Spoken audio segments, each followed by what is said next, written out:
Ingeniería social, disidencia controlada y trolls. Serie de vídeos presentada por Corte. Capítulo 6. Nivel contención del control de disidencia. Los guardianes del sistema, parte 2. Introducción.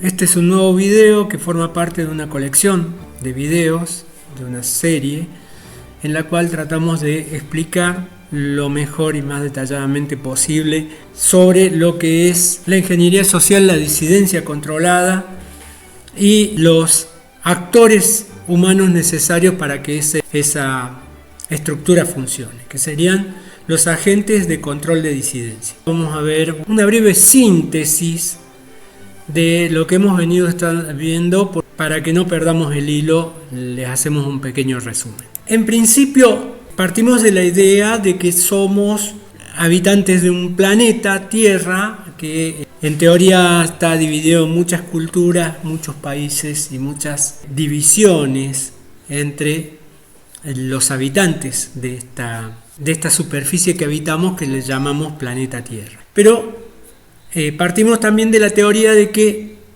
hay una élite mundial que está tratando de tomar el control total del manejo de la Tierra, del conjunto de la Tierra.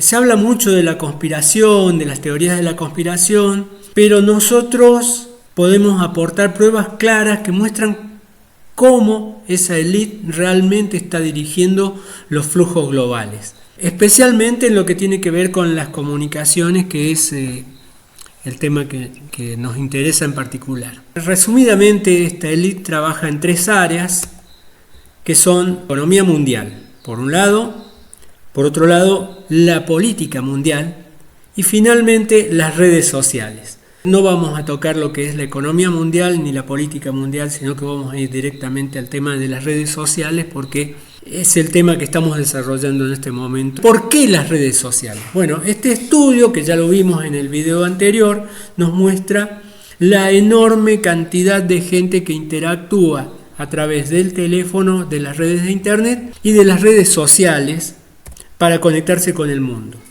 Si vemos un dato sacado de este estudio que analizamos más en detalle anteriormente, vemos que en las redes sociales con usuario identificado tenemos una cifra superior a los 5 billones de usuarios. Yendo a los números finitos, esto representa el 97,4% de la población activa mundial. Es decir, queda muy poquita gente que esté al margen de este conjunto. ¿Cómo se maneja todo eso, ese volumen que es de casi la población total? En primer lugar, tenemos a los formadores de opinión, que ya hemos hablado sobre ellos, que vendrían a ser CEOs, que son los que ocupan cargos directivos que marcan el rumbo hacia dónde seguir o las ideas que se deben difundir. Tenemos los creadores de contenido, muy activos, que son los técnicos de mantenimiento de toda esta estructura, y cuando nosotros sumamos estos dos aspectos, tenemos que ellos son los formadores de opinión. Esos formadores de opinión van a estar sacando siempre información que en las redes gran parte del público le va a poner un corazoncito, o sea, me gusta. Otros le van a aprobar con una sonrisa, el dedito para arriba. Hay distintas opciones para manifestar una adhesión positiva a este relato que conforma la opinión pública en general, o digamos el relato oficial. Pero el problema está para esta gente en que no todos aceptamos ese relato social. Pusimos con este rayito, un rayito que significa no estoy de acuerdo. En esto de la opinión pública, el problema que tiene la élite es que hay disidentes. Y esos disidentes pueden llegar a crecer hasta trastocarle los planes. Esto quedó de manifiesto, como ya lo analizamos en el video anterior, en el rechazo a la vacuna COVID-19. El 2020 el rechazo a esta vacuna fue del 18% de la población en Latinoamérica. Y hacia fines del 2022, principio del 2023, el 85% rechazó la sexta dosis. Esto quiere decir que hubo un crecimiento exponencial al rechazo del relato oficial. Esto fue un gran triunfo de la humanidad y de la resistencia, y eso ha hecho que surjan mejores controles de disidencia, y es sobre lo que vamos a hablar y que lo vamos a analizar con ejemplos concretos, con cómo funciona. Todo lo que vamos a ver ahora tiene que ver con esto de cómo el sistema lleva adelante el control de disidencia. Este nuevo video es para profundizar en los niveles de control de disidencia. En el video anterior hablamos del nivel de prevención, cómo el sistema trata de prevenir el surgimiento de la disidencia. En este video vamos a hablar de cómo el sistema trata de achicar o contener la disidencia que no logra evitar que surja con el trabajo preventivo que desarrolla especialmente en las redes y los medios de comunicación. Ahora vamos a hablar de los niveles de contención de disidencia. Entonces, en un primer nivel vamos a hablar de la infiltración, segundo nivel vamos a hablar de la abrumación mediática, contención emocional, los objetivos imposibles y finalmente lo que es el primado negativo. Este conjunto de acciones que lleva el sistema para contener a la disidencia los vamos a estar yendo por separado, pero quiero hacer una especial separación con la infiltración, porque el tema de infiltración tiene que ver con personas que trabajan conscientemente para contener la disidencia. Y esto va a aparecer con algunas personas concretas y reales a través de acciones concretas y reales.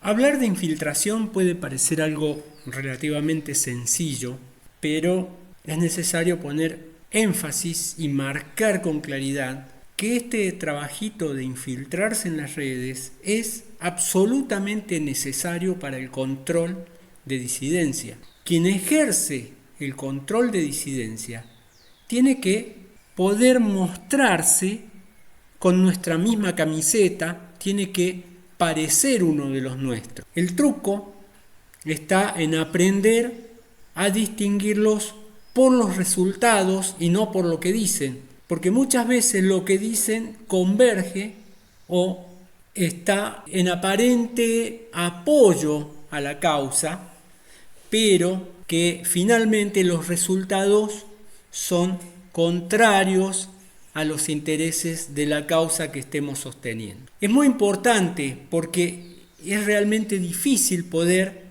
separar la paja del trigo en este caso, y para poder graficar la dificultad en este aspecto pusimos un videito, un ejercicio muy corto que nos puede ayudar a entender esta dificultad. Veámoslo. Podrás encontrar los dos infiltrados en la siguiente imagen. Se dice que si lo haces en el menor tiempo posible, eres una persona muy inteligente. Así que te reto a hacerlo antes de que termine este video. Mira muy bien la imagen y dime, ¿cuáles son las dos palabras diferentes aquí? ¡Mucha suerte! Para entender mejor, una explicación de un especialista, Robert Cialdini. Principios de persuasión más poderosos. Unidad se refiere a una identidad compartida de la que forman parte tanto el influenciado como el que influencia. La idea de que compartimos una identidad con otra persona hace que queramos decirle que sí, en mayor medida que a alguien que está fuera de esa unidad. Si un comunicador puede demostrar que pertenece al mismo grupo que nosotros antes de entregar el mensaje, entonces estamos más abiertos a cooperar con esa persona o a creerle. Bueno, cuando hablamos del nivel de contención, es necesario que tengamos muy en claro lo que es abrumación mediática. No voy a hablar mucho sobre esto.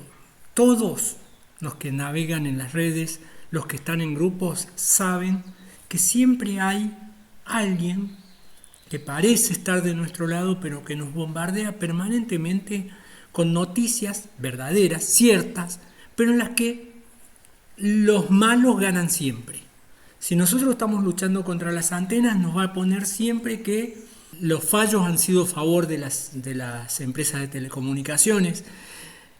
Si nos oponemos a la vacunación con inóculos, nos va a decir que las empresas son inmunes y que mucha gente está muriendo y nos van a presentar siempre solamente la parte donde lo que defendemos pierde. Y eso abruma, eso nos lleva a una inacción y es importante entender este proceso. Y yo creo que la mejor forma es recurrir a un especialista. Una neurobióloga nos va a explicar bien qué es lo que está ocurriendo con esto, porque es algo que ocurre aquí adentro.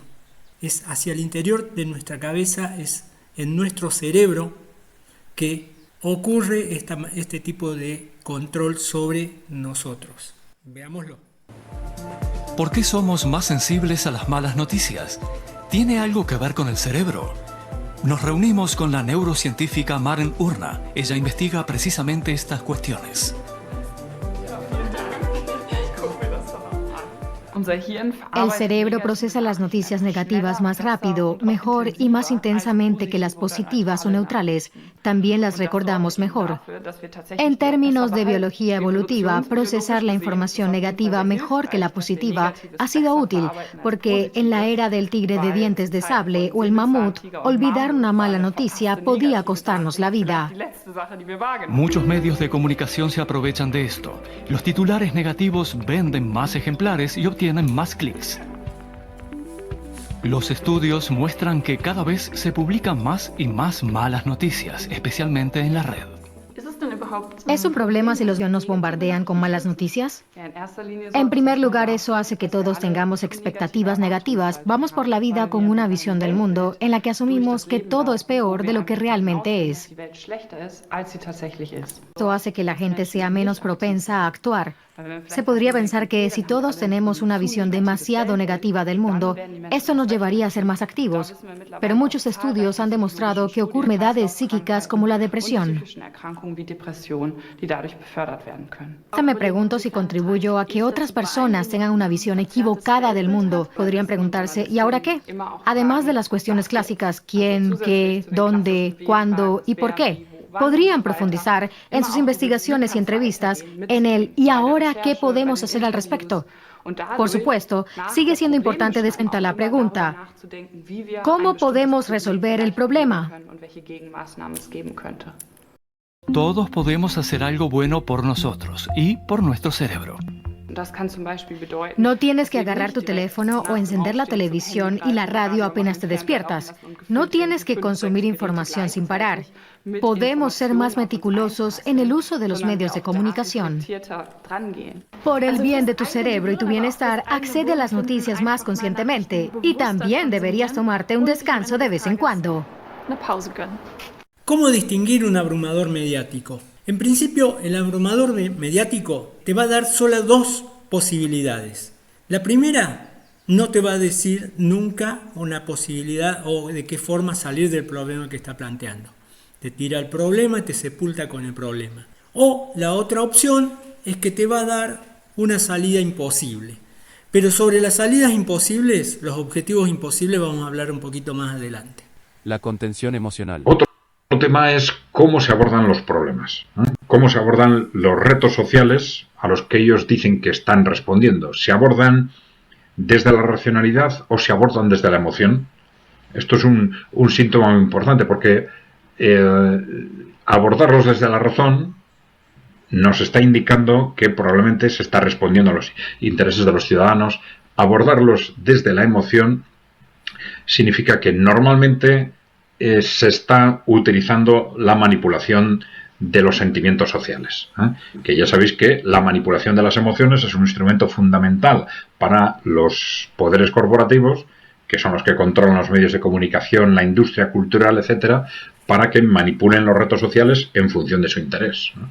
Entonces, cuando vemos que ante un determinado problema social aparecen estos grupos de disidencia controlada como aparente alternativa, pero en realidad utilizando una y otra vez mecanismos emotivos, pues muy probablemente estamos ante disidencia controlada. Un grupo que la finalidad que tiene y que seguirá teniendo es la de dar cabida a todas aquellas personas que somos incomprendidas, que tenemos algo que decir, que queremos compartir y que necesitamos ser escuchados. Es un grupo muy familiar. Hablar de los objetivos posibles o no posibles nos obliga a hablar de qué es lo que pretendemos como organización. Corte plantea, como lo plantea su mismo logotipo identificatorio, se opone al desarrollo de la red 5G. Pero sabiendo que es un objetivo que tal vez no alcancemos en su totalidad, estamos impulsando crear zonas libres de 5G. ¿Esto qué quiere decir? Que en determinadas zonas, por disposiciones locales, el 5G no se va a poder desplegar de forma local. Y al mismo tiempo queremos regular las radiaciones. Lo que hace mal son las radiaciones, y las radiaciones 5G no son las únicas dañinas. 3 y 4G también son dañinas para la salud. En ese caso, nosotros decimos, no queremos 5G y queremos regular las 3 y 4G. Y ahí convergemos todos coincidimos, los que nos oponemos a las radiaciones, que las radiaciones enferman y matan. Estamos todos de acuerdo. Ahora, cuando hablamos de cuál es la solución, es donde surgen los problemas. Para ser muy claro, hay que remitirse a explicar claramente que solo hay dos alternativas. O regulamos las radiaciones o suprimimos las radiaciones. Para suprimir las radiaciones se dice más fácilmente sacar las antenas. Y ahí es donde nosotros decimos que es un objetivo imposible. ¿Por qué? Porque sacar las antenas significa que desaparezca el teléfono inalámbrico. El celular desaparece con la desaparición de las antenas. Y nosotros decimos que es un paso importante que involucraría la totalidad de la forma de comunicarse del mundo hoy. No es algo que se tiene que imponer por la fuerza.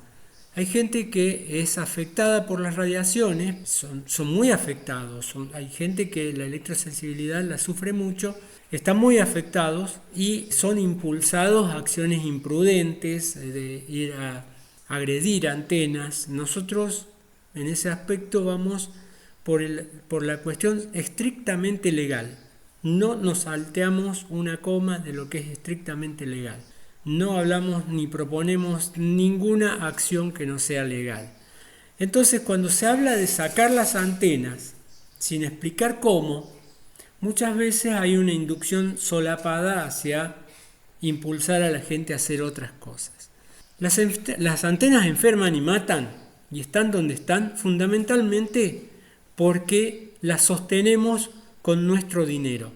Vivimos en un sistema capitalista donde lo que no genera dinero es suprimido. Las antenas se sostienen porque nosotros pagamos la cuenta del teléfono. Entonces, si hay un planteo serio de eliminar las antenas, tendremos que empezar por este lado, explicarle a la gente que hay mucha gente que dice hay que sacar las antenas, pero no explica cómo. ¿Cómo vamos a sacar las antenas? ¿Cómo le vamos a imponer al resto de la humanidad que quiere seguir usando los teléfonos inalámbricos? Es algo totalmente tirado de los pelos. Sí podemos hablar y concientizar de que las radiaciones enferman y matan, que la radiación surge de las antenas, también de los teléfonos, y que para evitarlo deberíamos no usarlo. Ahora, si queremos aprovechar esa tecnología, tiene hoy en día riesgos. La utilización de los teléfonos inalámbricos generan riesgos para la salud. Lo que está faltando es que la industria de las telecomunicaciones comunique claramente esos riesgos. Por esto, quienes proponen sacar las antenas debieran canalizar con esto de explicar los riesgos y fundamentalmente que la única forma de hacer que una antena salga legalmente es o sacarla porque tiene defectos en su instalación, o porque no cumplió los requisitos, o porque los vecinos dejaron de pagar la cuenta. El control de disidencia propone alternativas inviables para detener la acción o distracción. Veamos un ejemplo más. ¿Cuál sería la solución para este problema? así como usando un software las antenas 3, 4, 4G Plus emiten distintos niveles de radiación durante el día, con mayores valores a la noche. De la misma manera es posible que las mismas antenas utilicen un software para reducir y limitar su densidad de potencia al valor de 0,1 microwatt por centímetro cuadrado. Hemos hecho consultas con especialistas en telecomunicaciones, en ingeniería electrónica, y nadie ha sabido darnos alguna respuesta sobre un software que regule la emisión de las radiaciones a 0,1. Este hombre está diciendo que es la solución definitiva. 0,1, imagínense. Estamos en un medio que nos somete habitualmente a los habitantes de cualquier ciudad de Argentina entre 90 y 70 microvatios por centímetro cuadrado, y este hombre lo reduce de golpe y porrazo a 0,1, y es una solución que, claro, obviamente que resulta atractiva. Ahora, cuando queremos, ¿quién fabrica ese software? ¿Dónde se probó? ¿Cuáles son las experiencias? ¿Dónde se aplicó? ¿Cuáles son las experiencias de campo para afirmar que es posible? Bueno, no tenemos ningún tipo, no hemos podido encontrar por nuestra cuenta, ni tampoco esa información ha sido brindada al público. Entonces, bueno, también hay que esperar una descarga, hay que esperar una explicación de estos detalles técnicos, porque obviamente que es una propuesta interesante. Sin embargo, insisto, en la medida de que no hay información, cuando nosotros decimos el recambio tecnológico necesario son cambiar antenas, estamos mostrándolo con un catálogo de antenas. ¿Cuáles son las antenas que por su nivel de emisión serían las que reducen los niveles de radiación?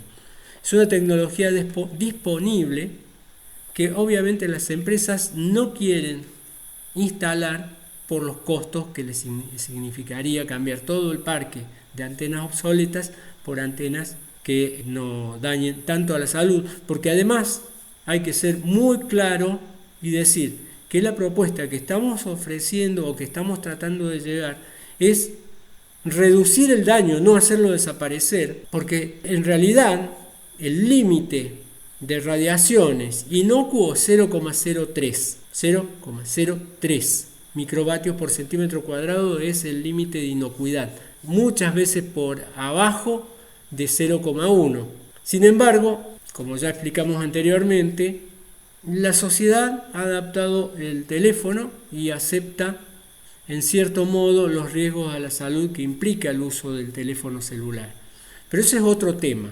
Hablamos de la posibilidad o imposibilidad de las propuestas que se están proponiendo como alternativa. Cuando algo es inviable es una distracción. Es una de las especialidades de los agentes de la disidencia controlada. Adelanto próximo vídeo. La idea de este trabajo no es hacer un compendio completo de todas las acciones, sino que se tenga conciencia de que hay un mecanismo para controlar a la disidencia que está muy bien organizado, está funcionando y lo estamos describiendo. Intentamos que se entienda cuál es todo este mecanismo. Entonces, haciendo un breve y rápido resumen, hablamos de que hay 4 niveles de acción de los agentes de control de disidencia. En un primer nivel está el nivel preventivo, que ya lo describimos. En este trabajo recién acabamos de describir el nivel de contención. Y hay un cuarto nivel que no lo vamos a tratar ahora. Y para el próximo video lo que vamos a ver es el nivel disuasivo del control de disidencia. Este nivel disuasivo estaría compuesto por estas 4 áreas demostrativas, digamos. Si la etapa de prevención no funcionó, está la etapa de contención. Si ninguna de esas 2 etapas funcionaron, entonces se activa una nueva etapa que es la disuasiva. La disuasiva ya empieza a haber otro tipo de presión. empieza a ver lo que vemos en pantalla. Compra o mata es lo primero, la amenaza directa, se genera la autocensura, gente con tal de no tener problemas porque te empiezan a presionar, a atacar, a amenazar, te hacen una exposición social, entonces se genera la autocensura, entre otros aspectos, y en los detalles lo vamos a ver, y en los ejemplos, porque tratamos de poner ejemplos para todas estas cosas, lo vamos a ver en el próximo video. Hasta pronto. Gracias.